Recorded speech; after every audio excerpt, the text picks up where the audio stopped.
Hello guys, welcome back to my channel. তো আমি চলে এসেছি একটা নতুন ভিডিও নিয়ে। তো তোমরা সবাই ভিডিওটা ফুল ওয়াচ করো, আশা করি তোমাদের ভিডিওটা ভালো লাগবে। তো দেখো, আমি এখানটা একটু আঠা নিয়ে নিয়েছি, আর এখানটায় দেখো আমি লবণটা বলছিলাম যে আমি কি লবণ দেবো এতে, তো বলছিলাম না, এতে লবণ দিতে লাগবে না। তো আমি এটা কি করছি জানো, আমি এটা মাছ ধরার জন্যে এই আটাটা আমি মাখছিলাম। তো এই আটাটা না প্রচুর শক্ত করে মাখতে হয়। তো দেখো, আমি এখানটা লাড্ডু বানিয়ে নিয়েছি। তো এটা আমি ভালো করে দেখো শক্ত শক্ত করে মেখে নিচ্ছিলাম। তো এখানটায় দেখো মানে ছিপ ফেলে তো কিছুই হয়নি, মাছ পড়লো না। তার জন্য আমার বড়মশাই দেখো এখানটাতে জাল ফেলছে। তো এখানটায় তোমরা দেখতে থাকো যে কি মাছ ওঠে। তো এখানটায় দেখো আস্তে আস্তে জালটাকে টানছে।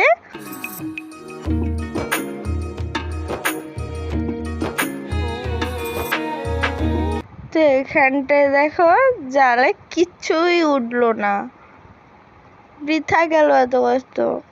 তো এইখানটায় না আমরা ভাবছিলাম যে কিছুই ওঠেনি, দেখি এই ছোট্ট মাছটা দেখি উঠে এসছে। তো ছিপেও কোনো মাছ উঠলো না, আর জাল ফেলেও কোনো মাছ উঠলো না। তো তার জন্য আমার বড়মশাই চলে গেছিল বাজারে। তো বাজার থেকে দেখো একটা পাঙাশ ট্যাংরা মাছ এখানটায় কেটে নিয়ে এসছে। তো আজকে এই মাছটাই আমাদের আজকে রান্না হবে। তো দেখো, আমি এখন চলে যাচ্ছি মাছটাকে ধোয়ার জন্যে ঘাটে। তো এখানটায় আমি মাছটা ধুয়ে নিয়ে চলে এসেছি, আর এখানটা দেখো আমি মাছের পিসগুলো দেখাচ্ছিলাম। তো এখানটায় আমি আবার দেখাচ্ছিলাম যে এটা সব থেকে বড় পিস। তো এই মাছটা না আমি কেটে দিচ্ছিলাম, কারণ অনেকটা বড় পিস হয়ে গেছিলো, তার জন্য আমি কেটে ছোট করে দিচ্ছিলাম। তো এখান থেকে আমি কিছুটা মাছ কেটে নিয়েছিলাম, মানে সবটা থেকে বলতে গেলে একটু একটু করে মাছ কেটে কেটে আমি নিয়ে নিয়েছিলাম। তো এখানটায় না এই গালের দিকেরটা আমি ভাঙতেই পারছিলাম না, আর কি কাটতে পারছিলাম না। তো তারপরে না আমার বড়মশাই ওটাকে কেটে দিয়েছিল।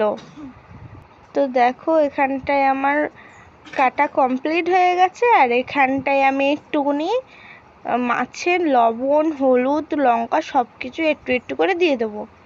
তো এখানটায় আমি প্রথমে লঙ্কা দিয়ে দিচ্ছি, তারপর এখানটায় হলুদ দিয়ে দিচ্ছি, তারপরে আমি দিয়ে দেবো এখানটায় একটু লবণ। তো এখানটায় আমি লবণটাও দিয়ে দিয়েছি।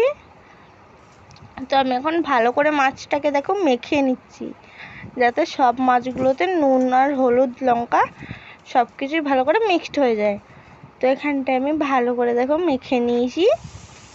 তো এখানটায় না দেখো আমি মাছটাকে ভালো করে ভেজে নিয়েছি। এখন চিংড়ি মাছটা দেখো আমি কড়াতেই নুন হলুদ দিয়ে একটু হালকা করে ভেজে নিচ্ছি, কারণ চিংড়ি মাছ না বেশি ভাজতে লাগে না। তো এখানটায় আমি এখন দেখো ঝিঙে ভাজছিলাম, আর এ পাশটায় দেখো আমাদের ভাত রান্না হচ্ছে। তো এখানটায় আমাদের মাছের ঝোলটা হয়ে গেছে, আর আমার রান্না তো কমপ্লিট। আর আমি চলে এসেছি দেখো এখন থালা বাসন ধুতে। তো বন্ধুরা, আমার থালা বাসন ধুতে ধুতে তোমরা সবাই আমার চ্যানেলটাকে সাবস্ক্রাইব করে দাও।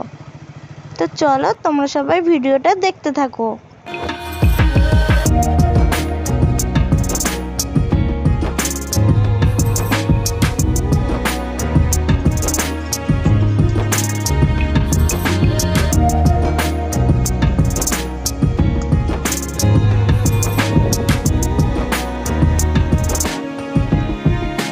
তো এখন আমার থালা বাসন ধোয়া হয়ে গেছে, আর আমি এখন মার দোকানের জন্য ভাতটা বেড়ে নেব।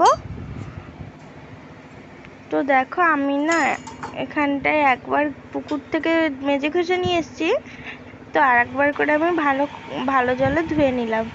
তো দেখো এখানটায় হয়েছে ঝিঙে ভাজা আর মাছের ঝোল। তো এখানটায় দেখো আমার ভাত বাড়া হয়ে গেছে, আর এখানটায় আমি তরকারি বেড়ে রেখে দিয়েছিলাম, তো সেটা আমি এখানটায় রেখে দিলাম। আর এখানটায় আমি এই ভাজাটাও আমি এখানটায় দেখো আস্তে আস্তে দিয়ে দিচ্ছি যাতে না নিচে পড়ে। তো এই ধারে ধারে দেখো আমি অল্প অল্প করে একটু একটু করে দিয়ে দিলাম। তো এখানটায় আমি এটা ঢাকা দিয়ে দিচ্ছি। তো আজকে ভিডিওটা এই পর্যন্ত, আবার আসছি পরে ভিডিওয়ে।